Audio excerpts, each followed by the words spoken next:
Mabuhay, kababayan, magandang araw po sa inyong lahat. And yati chismis, karuba! When I wake up, I feel cozy, yeah. Can you hold up? Don't need no coffee yet. Got no makeup. How do you look so fine? Bust up, bust up. Hello everyone, so today we're here in Dirleton Castle. Yeah, and just the castle is closed, so it's just a garden. So you stand at that side, I'll read it off. The elegant garden. Oh, yeah, the elegant garden. That's fine. You know, full price to get in the castle is £6.80. So we're here now. The, what do you call that? The castle is closed. That's why we're just going around the garden. Welcome to these glorious gardens. That's Alan. Hey, Alan. This is cousin Alan. I got my glasses on, so I look cooler. Hey cousin Alan, how you doing? How you doing?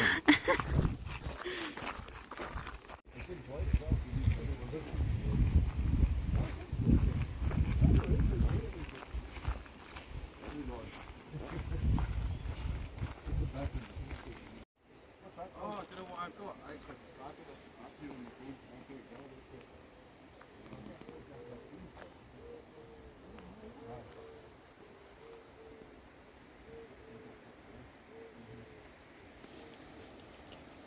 The thing is, I've learned loads of flowers.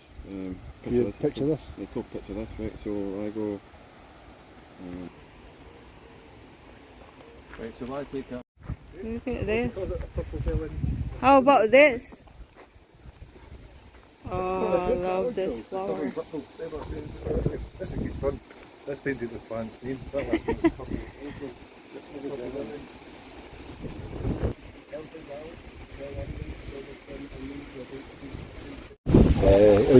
got to make sure it's safe for the public. Higher level. You were trained to quite a high level. I was open a year, so I had 20 years. 4? We keep pigeons in there. Little young pigeons, and then they eat them. This is where they kept all the pigeons to eat. And Can you imagine, like the banquet table, them all settling down to have a wee bit of pigeon You'd pie, have like a little. Or you might even have them all drinking the red wine, and protected by law. That's the castle. Oh. It's a proper castle with they would have had a drawbridge going over the top of it. it's a shame the fencing is getting in the way of our cameras. So, terrace fencing is what's called. Scorpion. This is going to open into a big garden at the back, is it? You can walk all the way around this garden. Over, we're going to go on paddleboarding. Have you bought one? Aye. You were talking about one, weren't you? I sent you photographs, didn't I? Yeah, we ended up getting one that was... Is that all here?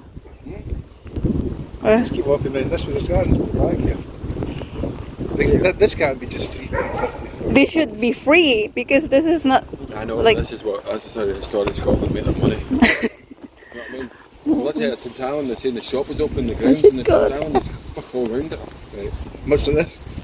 Oh, this has got gardens, it's nice gardens, right. But the fact that the Dirleton I brought you here because the castle's fucking awesome. Yeah, look at it. I like it. Wow. But you see, there's so many buildings and there's dungeons and there's pit dungeons and all sorts. This is a proper castle. That's like a proper...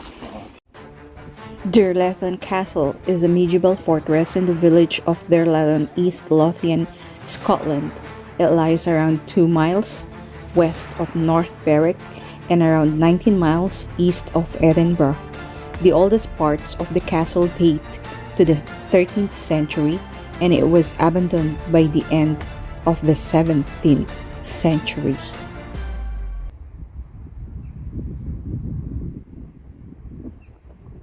The castle was besieged 3 times. The English army took the castle in 1298 before it was recaptured by Robert the Bruce's forces around 1313. Finally, in 1650, Oliver Cromwell's troops beat down the drawbridge into the moat and killed the lieutenant. It ended the castle's days as residence.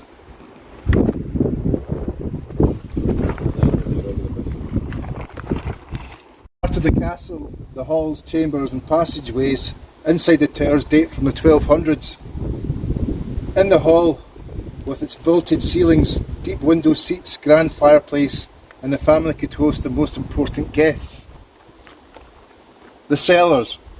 The massive cellars show great wealth of the Halliburton family, who have now collected in rents from other tenants in grain and other produce. The space was partitioned and securely barred in a safeguarding the valuable contents within. The castle also had a chapel. Religion's great influence meant that for the Halliburtons, this is one of the most important rooms in the castle. They received mass here from the priest, whose private chamber was next door. The castle had a prison in the basement. The prison and pit held their awaiting trial. Upper levels, used for higher status prisoners, had a good sized fireplace, windows and latrine. Those of lower status were held in a pit below, a damp dark hole with only narrow slits for ventilation. The Great Hall, a spectacular place of exhibit and wealth and power. The Halliburton's Hall hosted great feasts at which the diners would have entertained by minstrels, musicians and performers. The Rutland Lodging.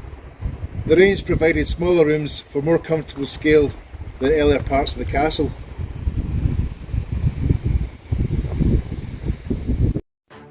Began in around 1240, the castle was heavily damaged during the Wars of Scottish Independence, when it was twice taken by the English.